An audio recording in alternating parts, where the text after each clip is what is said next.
But Charlie Kirk's murder also strikes a more personal and intimate chord. Charlie Kirk was first and foremost a husband and a father to two beautiful young children. He was a son, he was a brother, and a friend. Like all murders, the senseless and needless taking of Charlie Kirk's life has shattered the lives of those he loved and those who loved him.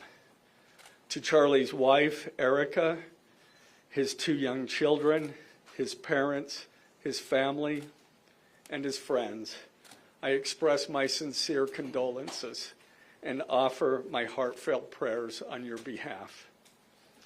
I also want to express my concern for everyone who was at Charlie's Turning Point USA event at the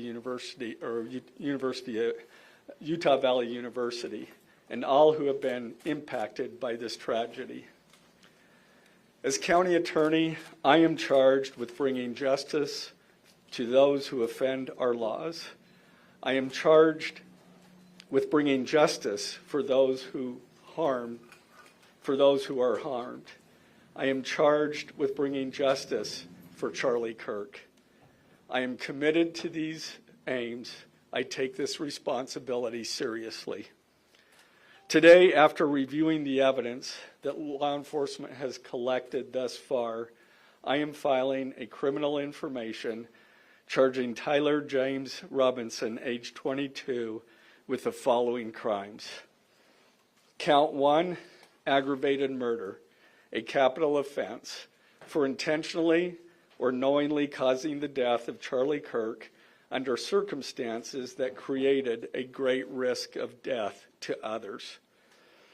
Count 2, felony discharge of a firearm causing serious bodily injury, a first-degree felony. The state is further alleging aggravating factors on counts 1 and 2 because the defendant is believed to have targeted Charlie Kirk based on Charlie Kirk's political expression and did so knowing that children were present and would witness the homicide. The state is also charging defendant with count 3, obstruction of justice, a second-degree felony for moving and concealing the rifle used in the shooting.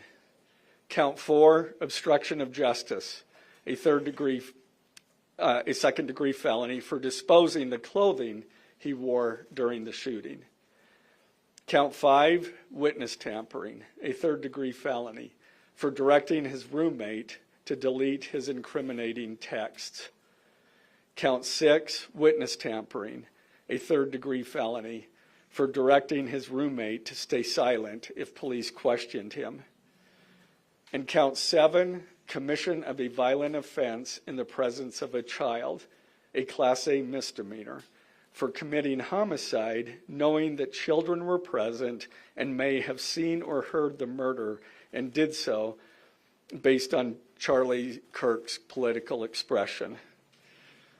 Also, following the press conference, I am filing a notice of intent to seek the death penalty. I do not take this decision lightly, and it is a decision I have made independently as county attorney, based solely on the available evidence and circumstances and nature of the crime. Because we are seeking the death penalty, the defendant will continue to be held without bail in the Utah County Jail. Turning to the 10-page information, these are the allegations. On September 10th, 2025, at approximately 12:23 p.m., Charlie Kirk was shot and killed while speaking to a large crowd on the campus of Utah Valley University in Orem, Utah. Police found the suspected murder weapon, a bolt-action .30-06 rifle, nearby. Over the next approximately 33 hours, police conducted a manhunt for the shooter until the evening of September 11th, 2025, when Tyler James Robinson surrendered to police at the Washington County Sheriff's Office. DNA consistent with Robinson was found on the rifle's trigger. After shooting Mr. Kirk, Robinson hid the gun, discarded the clothing he wore when he fired the rifle, and told his roommate to delete incriminating text messages and not talk to police. Children were present at the time of the shooting. The shooting. Turning Point USA, a nonprofit organization founded in 2012 by Charlie Kirk, organized a public outdoor event to be held at noon on September 10th, 2025 at UVU. The event was the first in a series of similar events to be held at college campuses nationwide. Mr. Kirk is a well-known conservative activist famous for these type of events where he discusses various political issues and debates with audience members. His events and comments have garnered a significant number of supporters and drawn the ire of many who disagree with his political views. The event at UVU was announced far in advance and garnered significant publicity and interest. Consequently, several hundred people attended. Mr. Kirk was interacting with a crowd before the event officially got underway. Then, at approximately noon, Mr. Kirk seated himself under a portable canopy behind a table and microphone.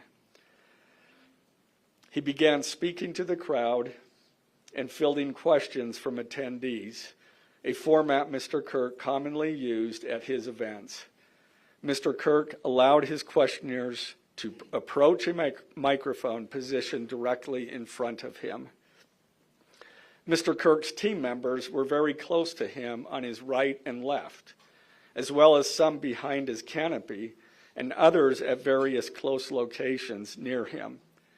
The large crowd surrounded Mr. Kirk on three sides. Temporary metal fencing separated attendees from Mr. Kirk by only a matter of feet. Directly above and behind Mr. Kirk was the UVU Hall of Flags, an indoor walkway spanning several hundred feet with floor-to-ceiling glass windows which overlooked the plaza where Mr. Kirk was seated. People were in the walkway at the time of the shooting. Approximately 15 minutes into the event, Mr. Kirk was answering a question about mass shootings by transgender individuals when a gunshot rang out. The bullet struck Mr. Kirk in the neck. He slumped to the ground almost immediately. The bullet's trajectory passed closely to several other individuals beside Mr. Kirk, including the questioner who was standing directly in front of Mr. Kirk. Children were visible near Mr. Kirk's stage when he was shot. Mr. Kirk was rushed to a nearby hospital where he was declared deceased. The medical examiner's report is still pending. So UVU surveillance. So at the moment of the shot, a UVU police officer was watching the crowd from an elevated vantage point. As soon as he heard the shot, he began to scan the area for threats. Believing the shot came from a rifle because of its sound, he looked for potential sniper positions. He noted a roof area approximately 160 yards away from Mr. Kirk as a potential shooting position and rushed there to look for evidence. The suspected shooting position is adjacent to an open, publicly accessible walkway. To access the suspected location, a person must climb over a railing and then drop to the roof only slightly below. The UV officer climbed over the railing and down onto the roof. He then walked to the suspected shooting position and confirmed a clear shooting corridor between the position and Mr. Kirk's seat. He also noticed markings in the gravel rooftop, consistent with a sniper having lain on the roof, impressions in the gravel potentially left by the elbows, knees, and feet of a person in a prone shooting position. Police reviewed surveillance from the camera covering the roof and discovered that it recorded an individual dressed in dark clothing cross the railing from the public walkway and drop onto the roof at approximately 12:15 p.m. Although the individual moved out of the camera's view for a short time, the camera again captured the individual running across the roof and then low crawling to the area the UBU officer recognized as where the suspected sniper had dropped into a prone shooting position. After a short time, which matches the known time of the shot, the individual arose and ran across the roof to the northeast. This discovery led to an intensive review of UBU surveillance recordings to attempt to track and identify the suspect. Surveillance revealed the following. At approximately 11:51 a.m., the suspect entered campus from the north. He is seen wearing a black shirt with an American flag in the center, a dark baseball cap, and large sunglasses. Throughout the surveillance, the suspect keeps his head down and rarely raises his head enough to get a clear image of his face. As he proceeds across the campus, he is seen walking with an unusual gait. The suspect walks with very little bending in his right leg, consistent with a rifle being hidden in his pants. This unusual gait continues until the suspect is seen crossing the railway off the open walkway and onto the roof, where he leaves the camera's view. A camera later captures the suspect as he runs across the roof to the suspected shooting position. Immediately after the shot was fired, a camera captures the suspect running across the roof carrying an item whose shape is consistent with a rifle. The suspect is then seen climbing down from the roof. He appears to drop the item he was carrying as he hits the ground in a controlled fall.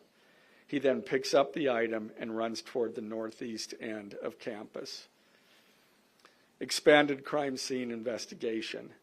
Law enforcement officers followed the suspect's escape path to the northeast end of campus, where they believe the suspect left campus and entered a wooded area. In that wooded area, investigators found a bolt-action rifle wrapped in a towel. The rifle contained one spent round and 3 unspent rounds. This is consistent with the facts officers observed at the time of and immediately after the shootings. No shell casings were found on the roof, suggesting a bolt action rather than an auto-loading weapon, and only a single round was fired. Each round in the rifle contained an etched inscription as follows. The fired cartridge was etched, "No Tice's bulge, OWO, what's this?" The second cartridge that was again not spent, the last 3 were not spent, were not fired. The second, "Hey fascist, catch," with arrow symbols. The third cartridge, "Oh Bella Chow, Bella Chow, Bella Chow, Chow Chow." The fourth cartridge, "If you read this, you are gay," LMAO. The rifle, ammunition rounds, and towel were sent for forensic processing. DNA consistent with defendant was found on the trigger, other parts of the rifle, the fired cartridge casing, 2 of the 3 unfired cartridges, and the towel. Law enforcement was unable to immediately locate the shooter, so they published photos of the shooter from the UVU surveillance cameras and asked for the public's help to identify him. Meanwhile, law enforcement continued to try to identify the shooter through other means. The Washington County investigation. On the evening of September 11th, 2025, as law enforcement continued their investigation, Tyler James Robinson went to the Washington County Sheriff's Office with his parents and a family friend to turn himself in. Robinson's mother stated that the following to police. On September 11, 2025, the day after the shooting, Robinson's mother saw the photo of the shooter in the news and thought the shooter looked like her son. Robinson's mother called her son and asked him where he was. He said he was at home sick and that he had also been at home homesick on September 10th. Robinson's mother expressed concern to her husband that the suspect shooter looked like Robinson. Robinson's father agreed. Robinson's mother explained that over the last year or so, Robinson had become more political and had started to lean more to the left, becoming more pro-gay and trans rights oriented. She stated that Robinson began to date his roommate, a biological male who was transitioning genders. This resulted in several discussions with family members, but especially between Robinson and his father, who have very different political views.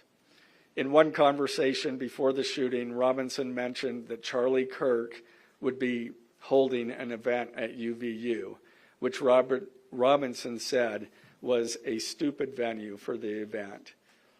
Robinson accused Kirk of spreading hate. Robinson's father reported that when his wife showed him the surveillance image of the suspected shooter in the news, he agreed that it looked like their son. He also believed that the rifle that police suspected the shooter used matched a rifle that was given to his son as a gift. As a result, Robinson's father contacted his son and asked him to send a photo of the rifle. Robinson did not respond. However, Robinson's father spoke on the phone with Robinson. Robinson implied that he planned to take his own life. Robinson's parents were able to convince him to meet at their home. As they discussed the situation, Robinson implied that he was the shooter and stated that he couldn't go to jail and just wanted to end it. When asked why he did it, Robinson explained there is too much evil and the guy, referring to Charlie Kirk, spreads too much hate. They talked about Robinson turning himself in and convinced Robinson to speak with a family friend who is a retired deputy sheriff. At Robinson's father's request, the family friend met with Robinson and his parents and convinced Robinson to turn himself in. The family friend spoke to police and reported telling Robinson that it would be best if he brought all evidence with him to the sheriff's office to avoid police having to search his parents' home. The friend also asked Robinson if he had any clothes that were related to what he did. Robinson replied that he had disposed of the clothes in different areas. The roommate. Police interviewed Robinson's roommate, a biological male who was involved in a romantic relationship with Robinson. The roommate told police that the roommate received messages from Robinson about the shooting, and he did provide those messages to police. On September 10th, 2025, the roommate received a text message from Robinson which said, "Drop what you're doing. Look under my keyboard." The roommate looked under the keyboard and found a note that stated, quote, "I had the opportunity to take out Charlie Kirk, and I'm going to take it." Police found a photograph of this note. The following text exchange, then took place. After reading the note, the roommate responded, "What? You're joking, right?" Robinson, "I am still okay, my love, but am stuck in Orem for a little while longer yet. Shouldn't be long until I can come home, but I gotta grab my rifle still. To be honest, I had hoped to keep this secret till I died of old age. I am sorry to involve you." Roommate, "You weren't the one who did it, right?" Robinson, I am. I'm sorry." Roommate, "I thought they caught the person." Robinson, No, they grabbed some crazy old dude, then interrogated someone in similar clothing. I had planned to grab my rifle from my drop point shortly after, but most of that side of town got locked down. It's quiet, almost enough to get out, but there's one vehicle lingering. Roommate, why? Robinson, why did I do it? Roommate, yeah. Robinson, I had enough of his hatred. Some hate can't be negotiated out. If I am able to grab my rifle unseen, I will have left no evidence. Going to attempt to retrieve it again. Hopefully they have moved on. I haven't seen anything about them finding it. Roommate, how long have you been planning this? Robinson, a bit over a week, I believe. I can get close to it, but there is a squad car parked right by it. I think they already swept that spot, but I don't want to chance it. Robinson again, I'm wishing I had circled back and grabbed it as soon as I got to my vehicle. I'm worried what my old man would do if I didn't bring back Grandpa's rifle. IDEK if it's had a serial number, but it wouldn't trace to me. I worry about prints. I had to leave it in a bush where I changed outfits. Didn't have the ability or time to bring it with. I might have to abandon it and hope they don't find prints.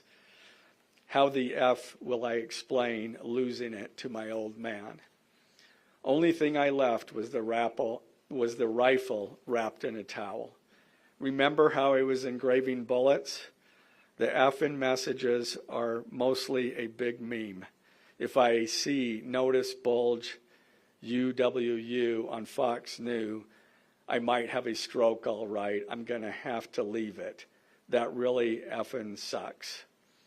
Judging from today, I'd say Grandpa's gun does just fine, IDK. I think that was a $2K scope. Wink, wink. Robinson again, delete this exchange. Again, Robinson, my dad wants photos of the rifle. He says Grandpa wants to know who has what. The feds released a photo of the rifle, and it is very unique. He's calling me, RN, not answering. Robinson, since Trump got into office, my dad has been pretty diehard MAGA.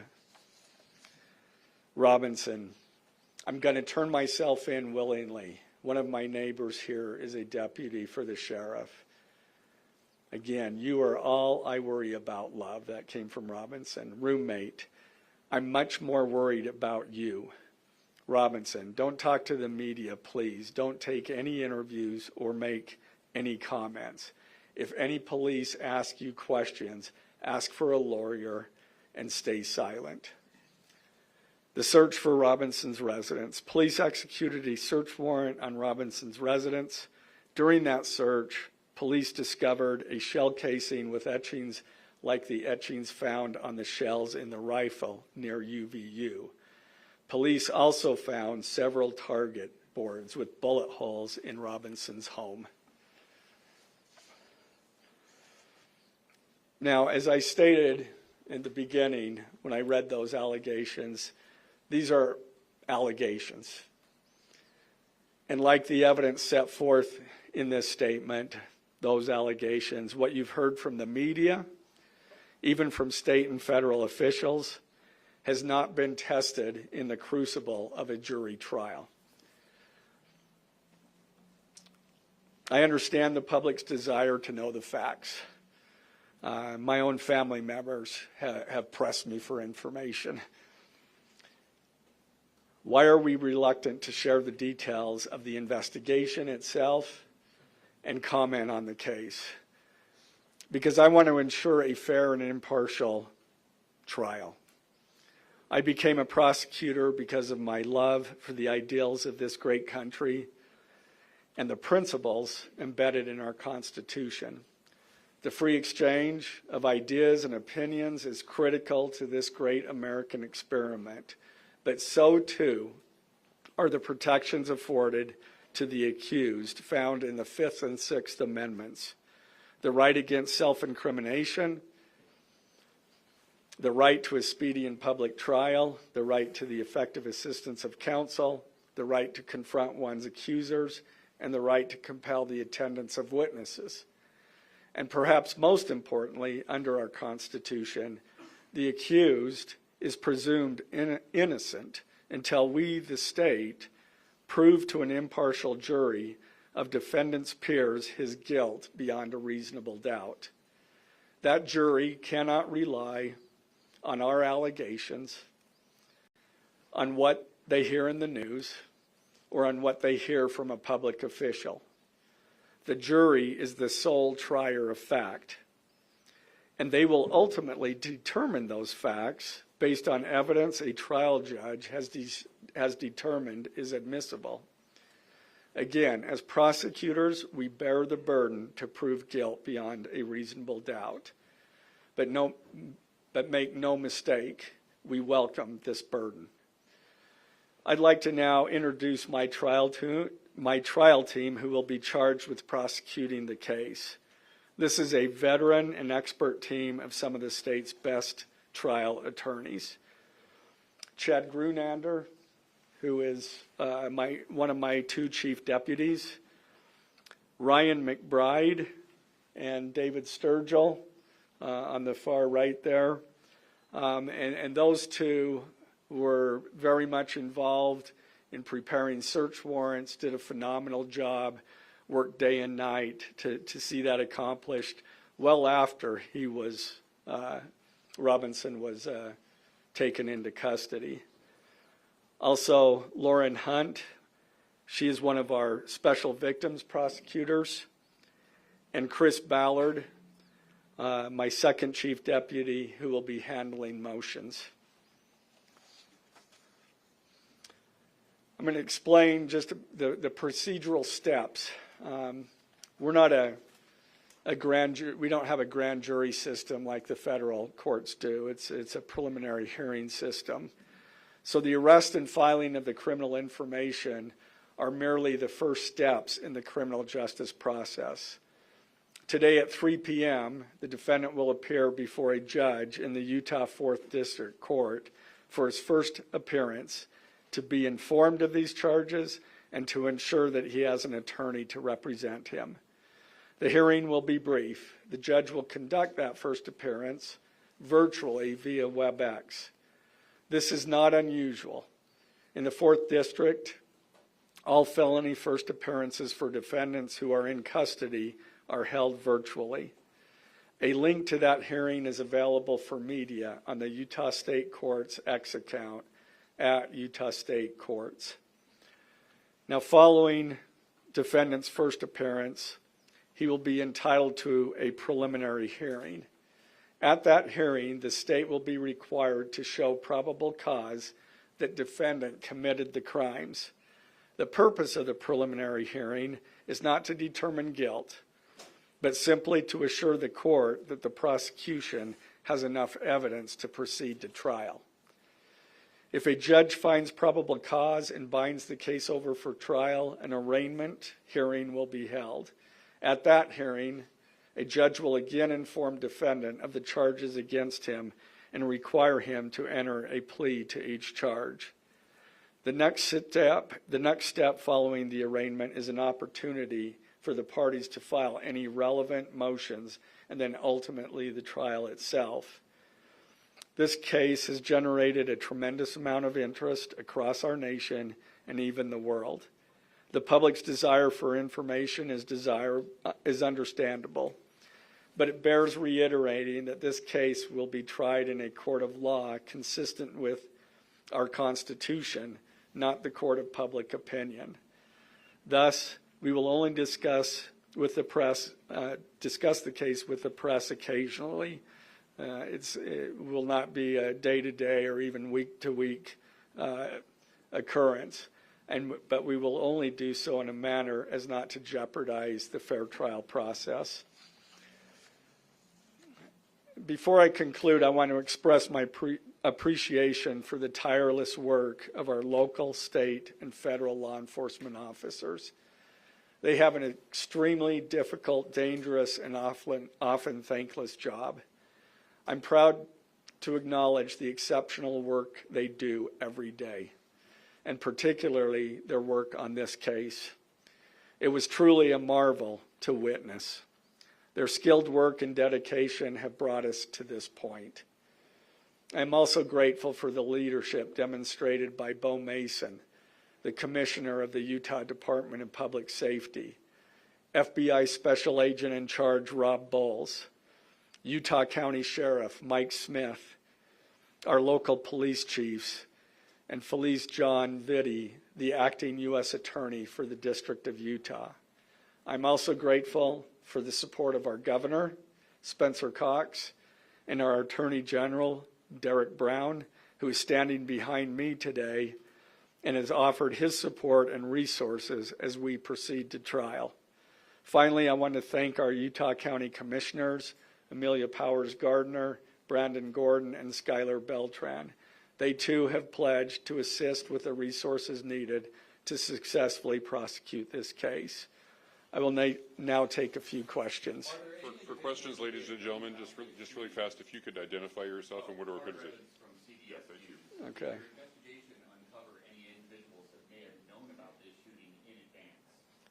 They are still looking into it. It's an undergoing investigation. So is that a possibility?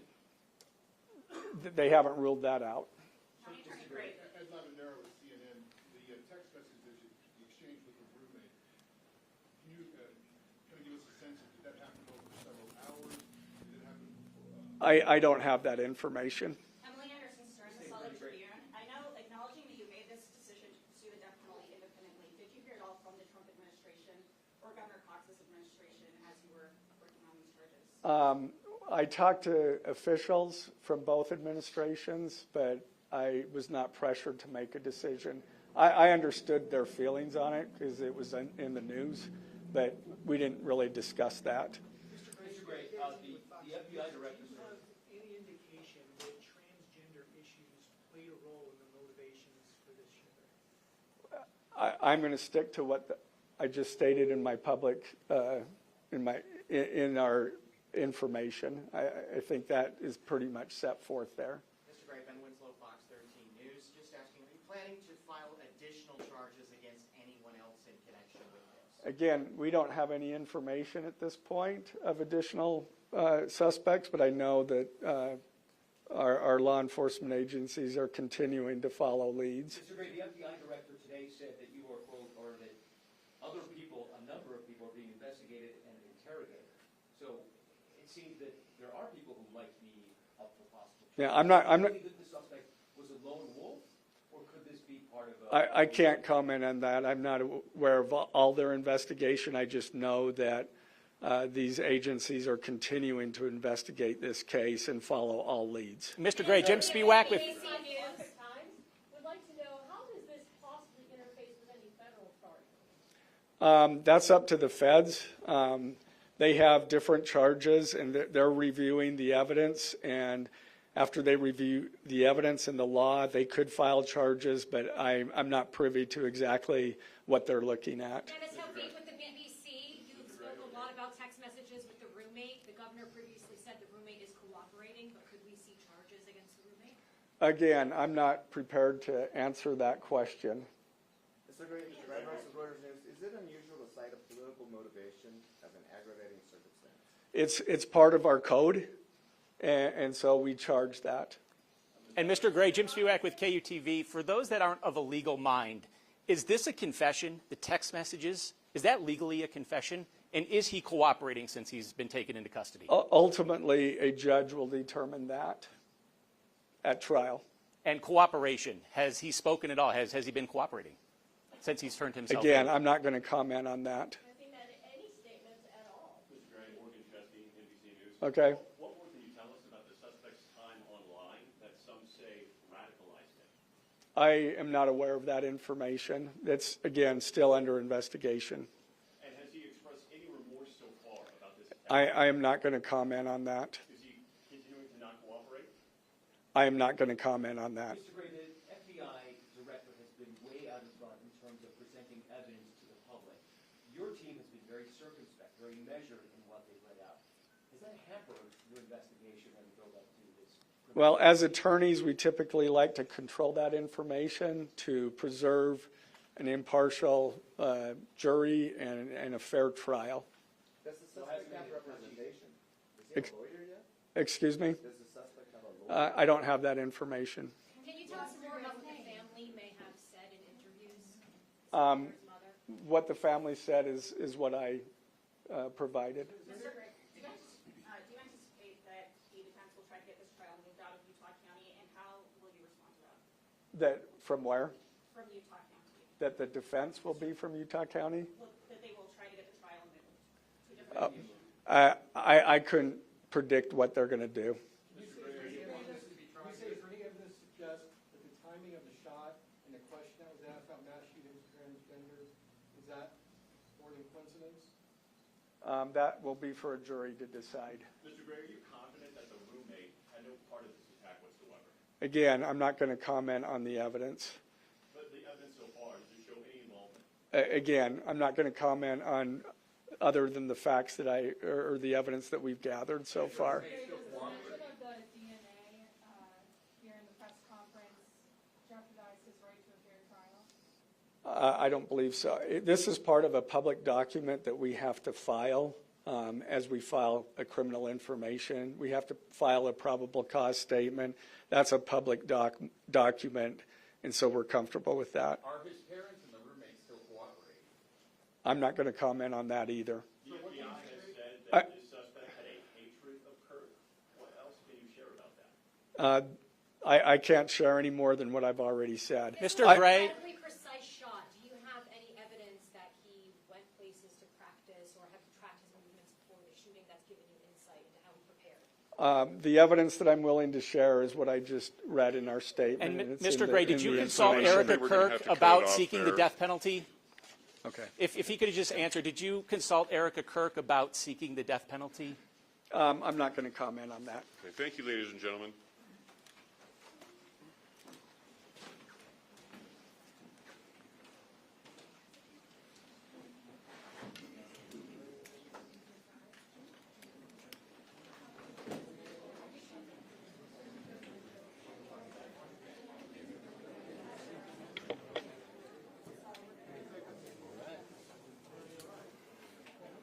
Okay, we're standing by.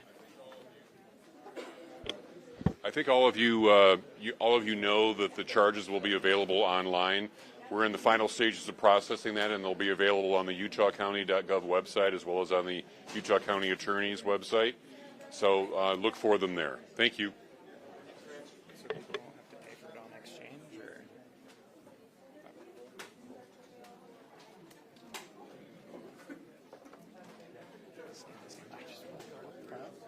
Just step over the line.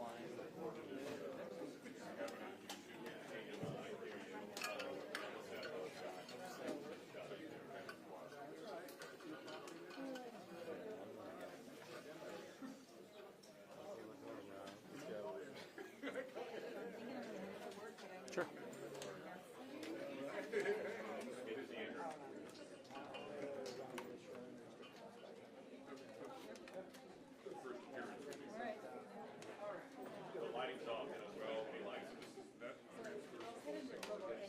One of my big takeaways from the charging documents that were just filed a few minutes ago is this text exchange that allegedly happened between the suspected shooter, Tyler Robinson, and his roommate, which we also learned was someone that he was romantically involved with. And according to that text exchange, the allegation is that Robinson reached out to his roommate and said, look underneath the keyboard, and there was allegedly a note there that said, I had the opportunity to take out Charlie Kirk.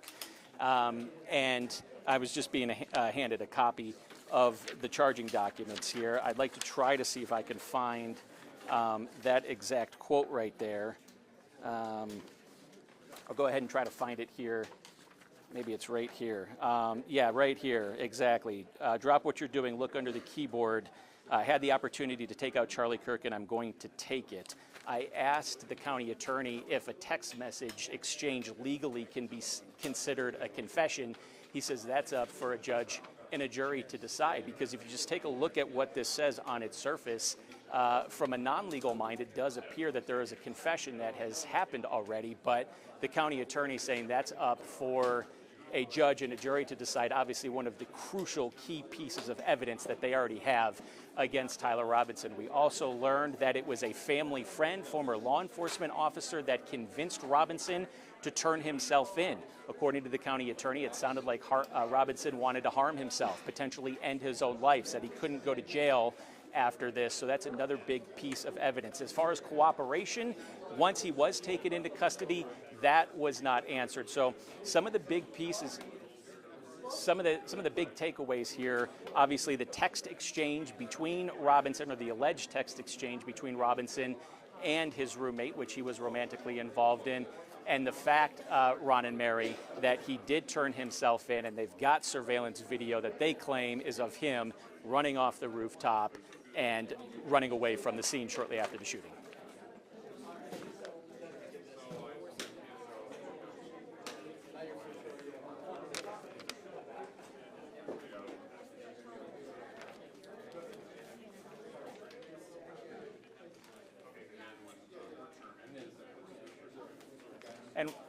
And one of the questions, Ron and Mary, I guess, yeah, and I didn't mean to cut you off, Mary, there, but I guess one of the questions that's going to have to be asked here legally is if, in fact, it is true, the